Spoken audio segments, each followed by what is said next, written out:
As a trauma survivor, I have always been interested in resilience. But growing up, I believed it was something that you were born with. Then in graduate school, I learned that it was a quality that we all possess and a set of skills we can all strengthen. Most of my resilience has come from writing and seeing myself in new ways by confronting the stories I've always told myself. The more I did that, the stronger I became, and I've dedicated my life to helping others do this work. This podcast is for anyone who wants to understand their story and how to revise it, because when we do that work, we change the world.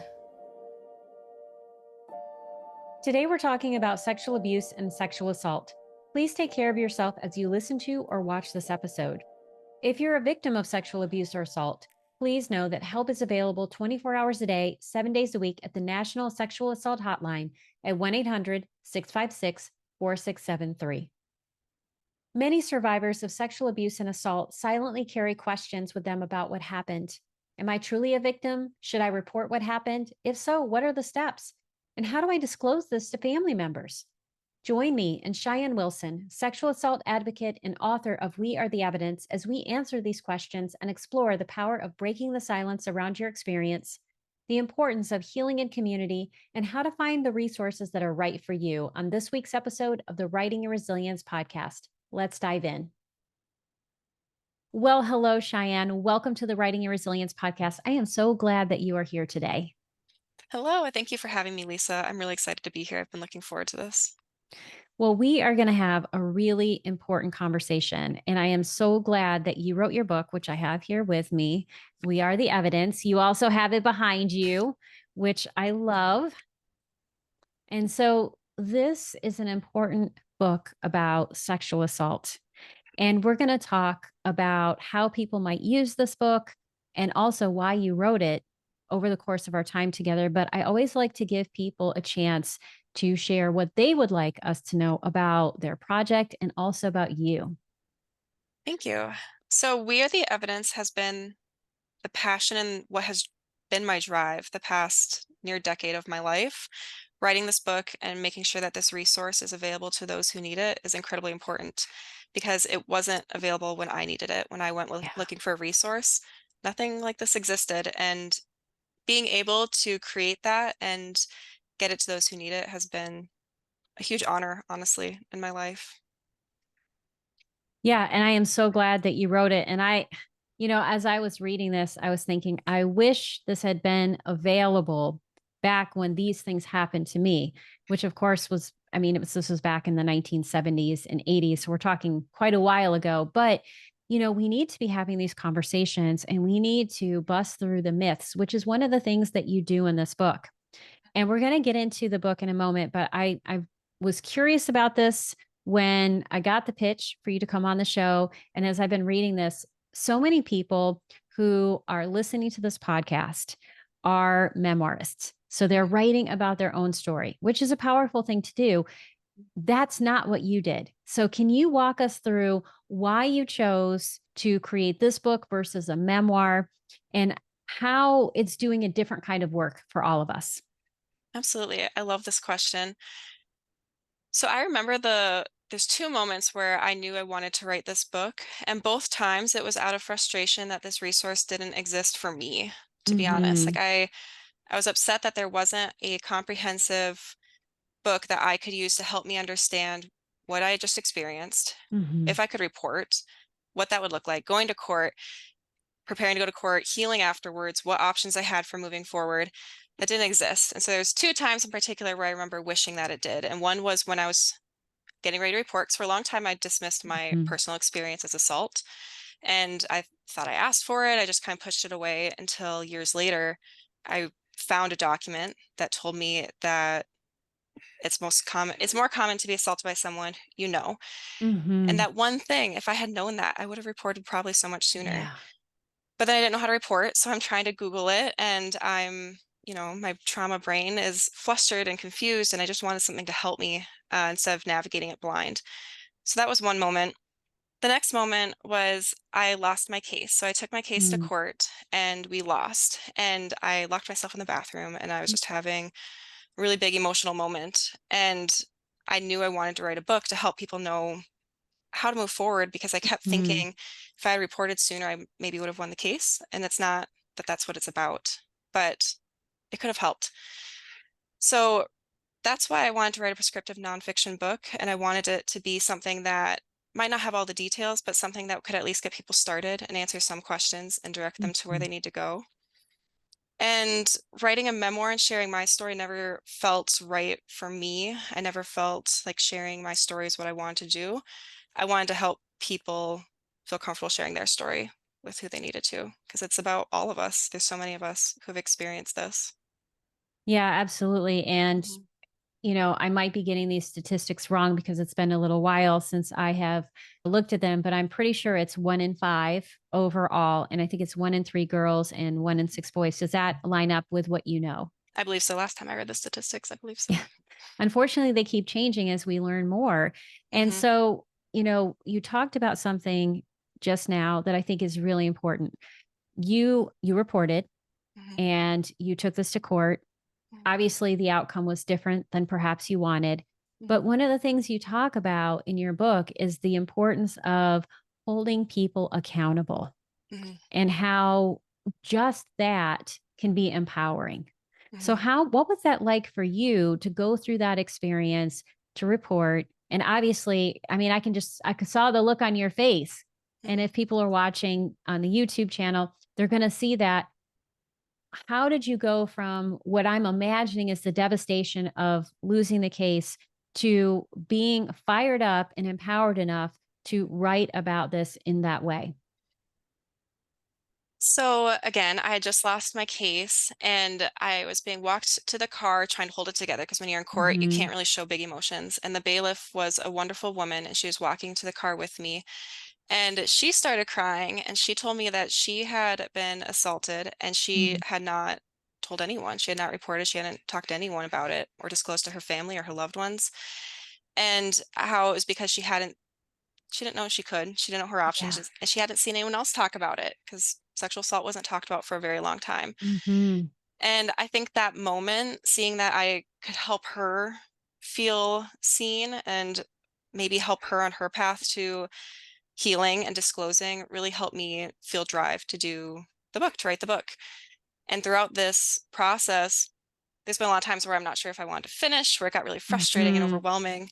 And hearing from survivors who follow me on my Instagram account saying how much it helps them, that kept me going. So honestly, Mhm. just knowing I can make the road a little easier for someone else than it was for me, or for a bunch of people who didn't have a resource, that's what really kept me going. Yeah, and I love this resource because you take us through a number of different things. You take us through the myths around Mhm. sexual assault so that people can begin to look at what their experiences are and say, is this assault? Is this abuse? Or was I consenting or not? And what does consent really look like? And then you take us through the reporting process, through the legal process, which is a mystery for most people. And then, looking at how can you heal regardless of what happens. And I love that you have that arc of all of these different ways that people can use this book. And it gives us a way to not just heal ourselves, but to talk about this because you talk a lot about community and the importance of connecting with the sexual assault community. And tell me more about that. Why is that so important for survivors and why was it important to you?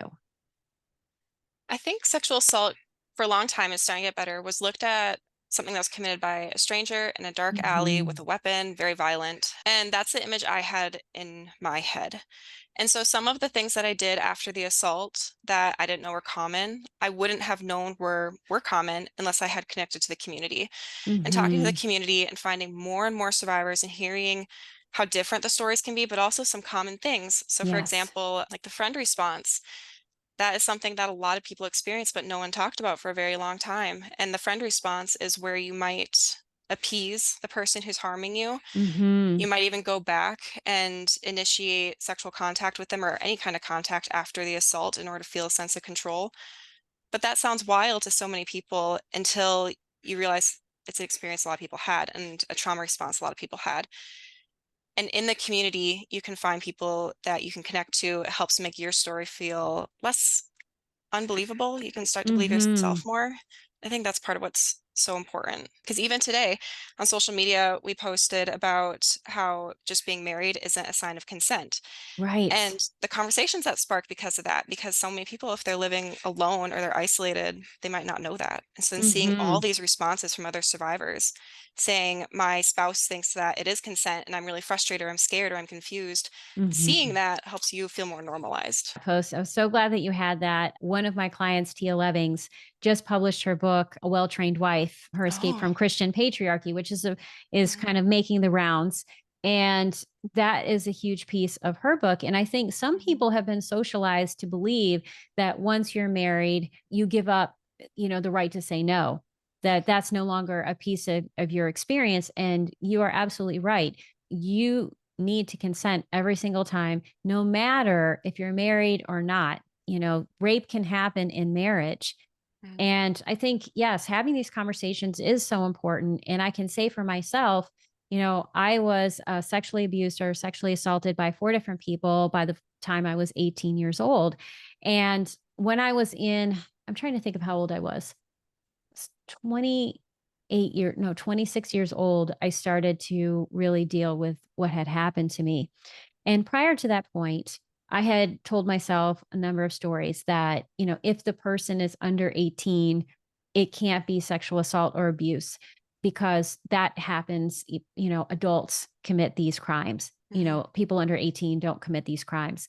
And because I had regular contact with that person, and this happened for a long time in a couple of these cases, that I was consenting, or maybe it wasn't as bad as I thought.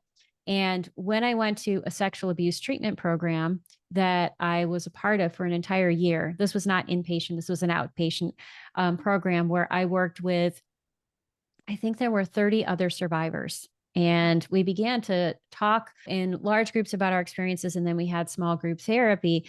Like you, I found that there were so many commonalities between us, and it normalized my experience and it helped me own my story, like the reality of the story. And I think, at least for me, what I can say is that, the first day that I went into that room for that mhm, program, I almost left because being there made it real. And that was really scary. And I think that's important for people to hear. It's going to be scary, and that's mhm, okay, because what happened was this woman saw me get ready to leave, and she mhm, came over, and I'm going to tear up now. And she wrapped her arms around me and she said, "It's okay." And knowing that she was there and that she got it, and that maybe she wanted to leave the room too when it was her first day, helped me know that there would be someone there.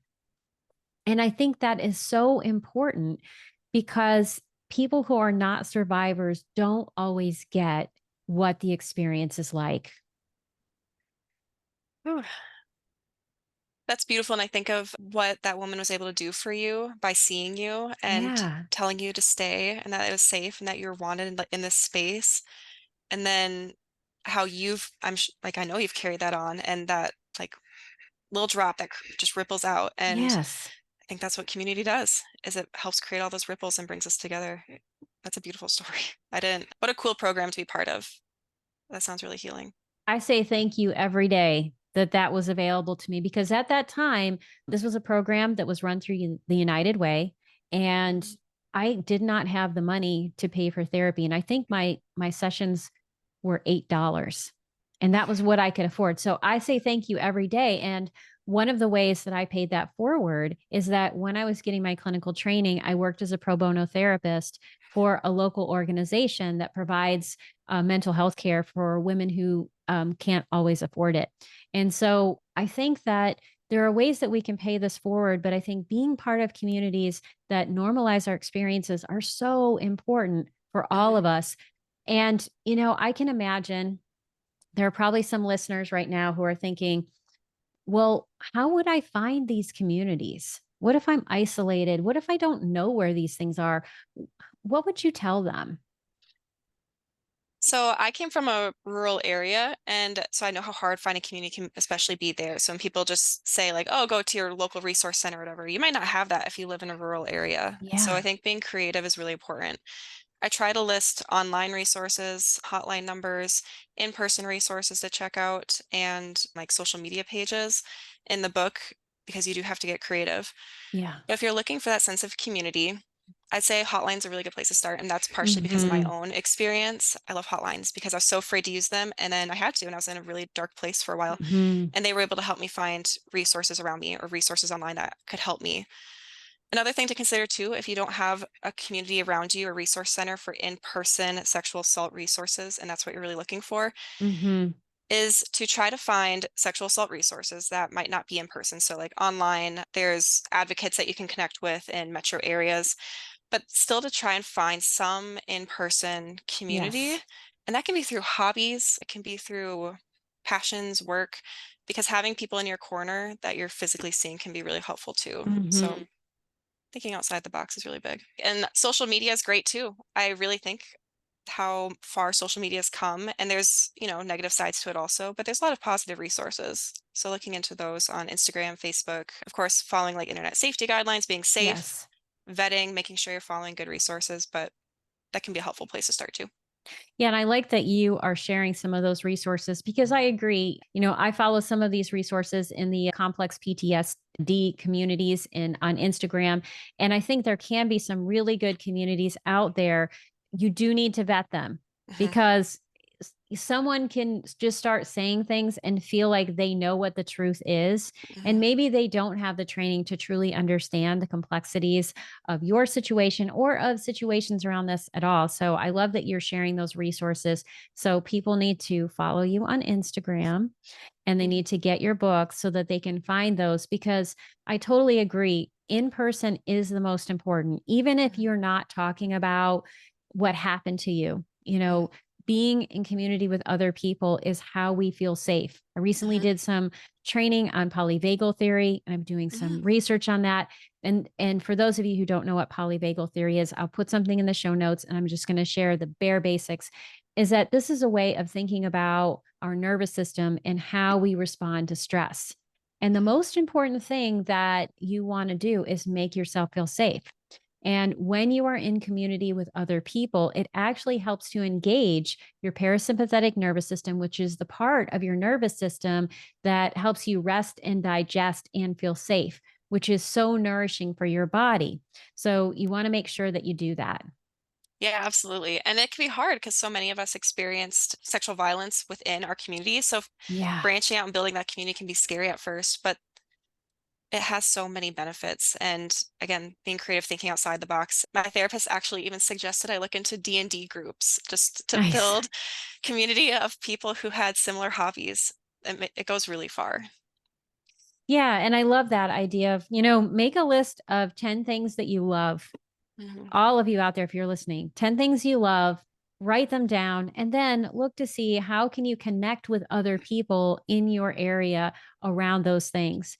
And you can use that as a starting place, especially if there aren't resource centers around you. But I also love the idea of the hotline, because if you are in a dark place, you really do need to talk to someone who doesn't just know your experience, they know how to hold space for it and they know what to do.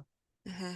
Absolutely. And writing about the hotline in the book, because I give a little bit of my experience with it and just that I used it, felt very vulnerable for a while because there's some kind of stigma around using hotlines, and Hmm. I don't know where that comes from, and maybe it's just me, but having someone I could talk to who is trained to have that space and hold it for me, and I could just talk and get resources helps so much. It really helped me to decompress and feel seen. So I really advocate for using those when needed. And I agree that there can be a stigma around that, and that people think one of the biggest fears is that if I call these places, maybe I'll get locked up, or, Hmm. maybe it means something about me. And I can say, in terms of suicide hotlines, because I have called them a number of times, not necessarily for myself, but when I was a clinician, I would call them and say, "Hey, this is a non emergency call. I want to know more about your resources. I want to know about these different things." And they were so helpful. And so if you know someone who is struggling, you can call these places, tell them it's a non emergency call. How can I get resources and get familiar with that? And the more we all get familiar and comfortable with these hotlines, the more we can use them because they're going to become something that feels safe. Mhm. Absolutely. So, as I was reading your book, I could easily see how this book would be really helpful if your experience was recent. And Mhm. so I'm going to ask just a very general question. How long ago was your assault? Like how many years? It was 10 years ago. Okay. Mhm. So 10 years ago. And I know that books take a long time to write. Mhm. So how long did it take you to write this book? I was doing the math with my writing coach and mentor this weekend. So I think I started in 2019, and that was the early stages, like so writing the outline, the table of contents, all of that, and then writing the book proposal. But I really started the project, I think, in 2019, and Hmm. then it got picked up in 2022. So it took me like a year and a half to actually write the book from there. Mhm.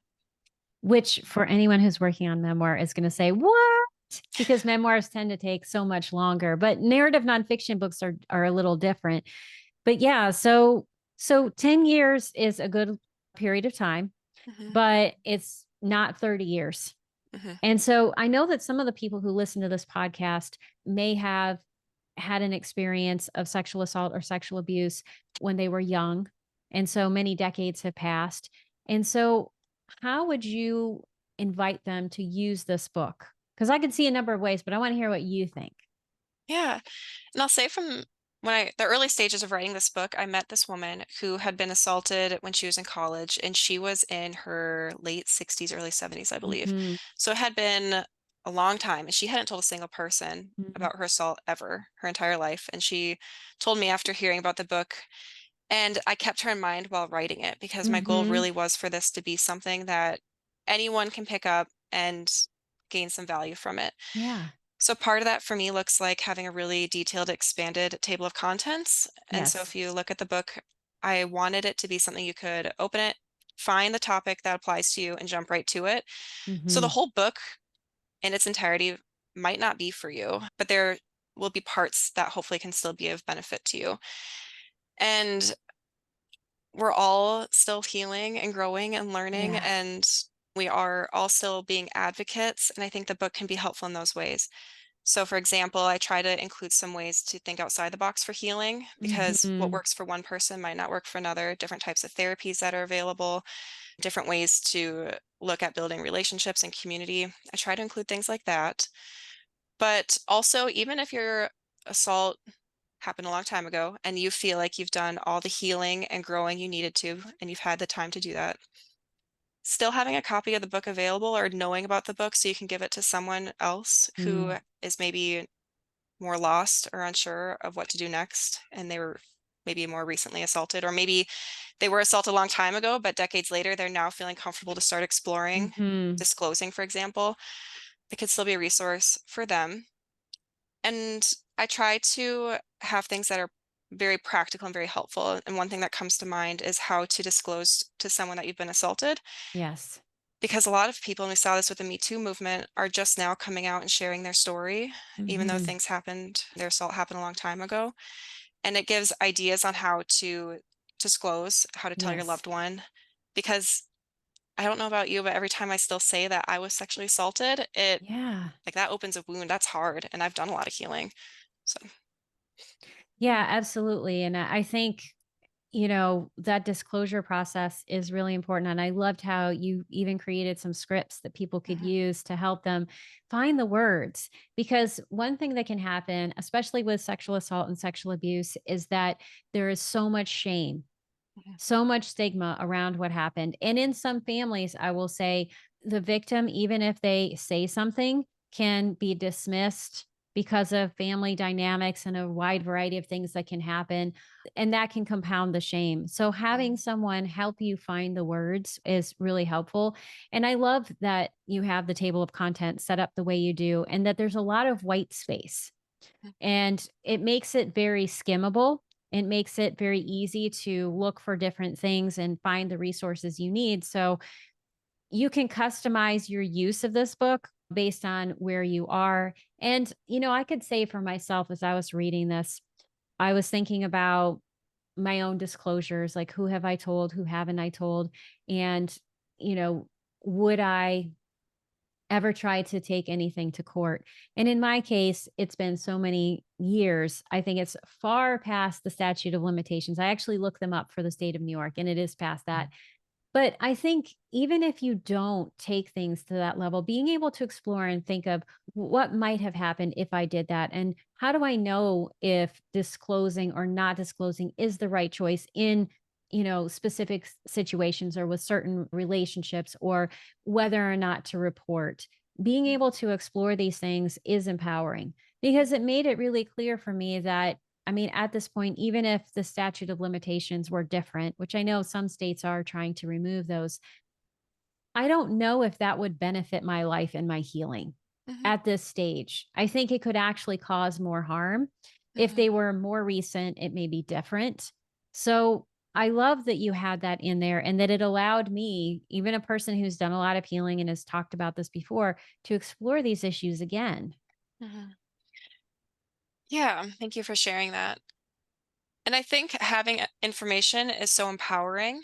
And so hopefully readers can go through this and get the information they need to feel more more confident in the decisions that they're going to Mhm. make moving forward, or process some of those decisions they've made in the past and have a better understanding of why they made those decisions. That was a big thing for me when I was writing the book. I think I had it taped up somewhere that said information is what empowers people. And so Yes. having that's really helpful. Hmm. Absolutely, especially since most of this is shrouded in silence. Hmm. Yeah. Yeah. And with the information, I try to balance it out with having sections that were written by survivors to Mhm. show that validation and that empowering piece also that comes from hearing survivor stories. So hopefully there's balance there too. So even if the information might not be something that you're needing right now, the empowerment and the validation of the other survivors could still bring some value, I would hope. Absolutely, I love those stories, and I think, you know, having this story written is proof that healing happens Mhm. because we can't heal if we're not willing to confront our stories in whatever way we can. And, when you were trying to recruit these survivors, what process did you go through and what did people tell you after they'd written their stories? Yeah, so I have experts that contributed, and honestly, getting them and finding them and coordinating them was a little trickier than even the survivors. I found so many survivors who wanted to share their story, especially knowing it can help other people. And that's just something I love about this community and I love about being part of, yeah, the survivor community. There is so much drive in everyone to help each other and to Yeah. make the process of healing or reporting or any of it just a little bit easier for the people who come after them. Mm. I love that. So the survivors, I reached out to people that I knew personally because I also realized there was some risk in writing for a book that Mm. was going to be published. And Yeah. so I knew most of them personally, and a couple others I knew through social media and building relationships there. But everyone was really willing to and wanted to share their story, which was beautiful. And again, just says so much about how much we want to help each other. Absolutely. What was the most surprising thing that happened when you were writing this book? On a personal level, I think realizing how much healing I still had to do on my own. Mm. Like, I didn't expect that. I thought I was good to go. I'm really good at compartmentalizing things. But to write a book about this topic, especially if it's something that you've experienced personally, you can't compartmentalize it all. You have to be able to open up that box that says my story and Mm. look inside and say, what does that person need to hear? Like, what did they need at that time? And that was really challenging in a surprising way. Yeah. And I would encourage anyone who's writing about their experience to make sure that you've got a really strong support network and to make sure that you're in therapy or in something that is similar if therapy hasn't worked well for you, because stuff's going to come up. You're going to be really surprised by what shocks you. So for me, when the book was coming out, I realized I was afraid to be seen. After my assault, I Mhm. spent so long being invisible, and suddenly I wasn't going to be invisible anymore and having to work Yeah. through that. So all kinds of stuff comes up when you're writing. And that is a huge thing that so many writers face, especially if they have trauma in their background, whether it is sexual assault or something else, is that, Mhm, you know, traumas often happen in places where we are either our pain is not seen mhm. or we are seen in a way that's very negative, which is what happens in sexual assault and sexual abuse. So it's very common for the act of being seen, publishing your work, which is supposed to be the pinnacle of everything, to be a terrifying moment for people. Yeah. Yeah. I had to work through that. I'm still working through that. Mhm. So, who's on your team and what's one strategy you're using to work through those things? I have a therapist that is wonderful. He's wonderful as a support for me. And I do like to throw out there that I've tried lots of therapists, and it took me a while to find one that challenged me and also like we could communicate effectively. So don't write off therapy just because one therapist didn't do it for you. So I've got an amazing therapist. I'm very fortunate and have a very supportive partner who is my number one cheerleader, and then a family that does everything they can to support me. And then I really try to hold space for me time, which can be Mm. hard, but finding quiet time to do things Yeah. I enjoy, to make sure I'm connecting with myself, that's really important. That is so, so important. And you just brought Mhm. up something that I really want to unpack for just a second, if that's okay. Yeah. And that is the concept of finding the right therapist. I say that because not every therapist is right for anyone, Mhm. but there are many of us who've had bad therapy experiences, and that can turn people off or feel like, oh, maybe therapy works for some people, but it won't work for me. How did you know that this therapist was the right therapist for you? Well, again, I tried several, so I knew which kind of therapists weren't going to work for me, and that helped having some of those negative experiences to compare it to. My therapist, I found, was the right one for me because of how he communicated right away. He was very upfront and direct, which my trauma brain can't handle wondering about things. Mhm. He was wonderful at setting great boundaries in the beginning, so I knew what to talk about and how I could talk about it and how to reach out to him. So I felt very safe and secure from the beginning. And then for me, and this is probably part of where I'm at in my healing, I really wanted someone to help me understand my thought patterns and my behaviors and how those Mhm. connected and work on trying to have more like how to modify those to be healthier. And Mhm. that's why I knew he was the right one because I I've worked with a lot of therapists who just want to talk about the experience, which is super beneficial for some people depending on where they're at in their healing journey. And I didn't want to rehash everything that I've gone Mm. through over and over again. I want to be Yeah. present. How do I move forward? How do I take my Mhm. thought patterns and be aware of them and modify them to something that's healthier? So what I'm hearing in this might have been more like cognitive behavior therapy or trauma Hmm. informed cognitive behavior therapy. Does that sound Yes. correct? Yeah. Yeah. And so that can be a good modality if you're wanting to look at your thoughts and how you move forward in that Hmm. way. And just because I'm just going to unpack it and I'm putting you on the spot. So feel free to say, I don't know, or pass. That is Hmm. always a good answer. You said that your therapist was really direct. Could you give Hmm. me an example of maybe a question? It could be a general question that he might ask that would be direct and how that made you feel safe. So part of when I say he's direct is as I'm talking, he will have me pause and stop and say, "You just said this sentence. You worded it Mm, this way." And he'll ask me direct questions about why I worded it that way instead of a different way. And that's really helpful. And he's also very direct in telling me what patterns he sees. So mhm, we work on it together and it's very collaborative. But yeah, I'll have to think about if there's a better way to explain it. But for me, it's knowing that he's paying attention. He's going to ask the mhm. direct question as it comes up. And I don't have to, yeah, I don't have to just like talk about my experience ongoing over and over again. That's really Yeah. helpful. Mhm. No, I love that. You had a beautiful and perfect answer. What I heard in that was that the fact that he stopped you showed that Mhm. he was actively listening to you. Mhm. And then he had you unpack something Mhm. and you did it together. Mhm. Whereas I think one of my earliest experiences with a therapist, and this person was good in certain ways, but I really didn't feel safe in this way, is he always had this notebook And Oh, so he's mhm. writing in the mystery notebook, Oh, and you no, don't know yeah. what's in there. And he never said anything. And I think that was the style of therapist he was. Mhm, But allowing yourself to decide whether or not you're comfortable with a therapist is important. And what I mhm, tell people, as someone who worked as a therapist, you have the right to interview people. mhm. You can, Yes. say, I'm not sure if you're the right person for me. Could we have a meeting? Will you have to pay for that meeting? Probably.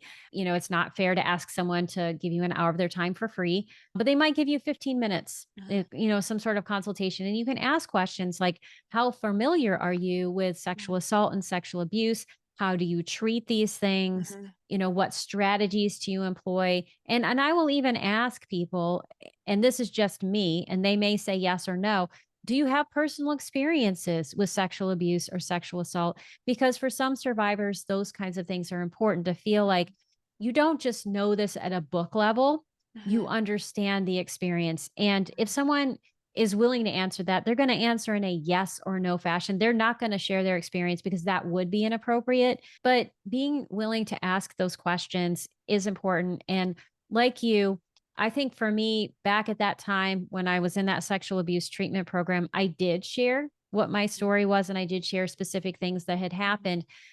And that was helpful at that time because I think mhm. I needed to build language around the experience. But that saying that over and over and over again is not helpful. That reinforces the neural network in my brain around trauma. And so, whether you're working on this, in terms of thoughts, right, and behavior patterns, which is one very acceptable way to work on it, or you work on it more somatically, like Mhm, really looking at how does this impact my nervous system? How mhm. am I feeling in this moment? What makes me feel safe or not? Both of those things can be really helpful. And I would say for most trauma survivors, dealing with the nervous system is as, if not more important than necessarily processing the full story. Yep, I agree with that 100%. I think understanding your triggers, how to work through them, how to move through them, and understanding your nervous system, that's way more important. There's a there's a place for talking through your experience and Hmm. working through it. EMDR is incredibly helpful, and that includes a lot more Yes. of that. But I think challenging yourself to understand how the trauma's impacted your life and how to get some control back over that and understand it Hmm. is really, really helpful part of therapy that I think people don't always expect. I think people sometimes when they're hesitant to go, they think they're just gonna have to talk the whole time, and there's so many different types Yeah. of therapy to try. Mhm. Absolutely. And when I was a therapist, sometimes people would say, I'm here to talk about my worst trauma. And they would say this on day one, Mhm. expecting for me to say, like, go ahead, share it all. And I Mhm. would say, stop.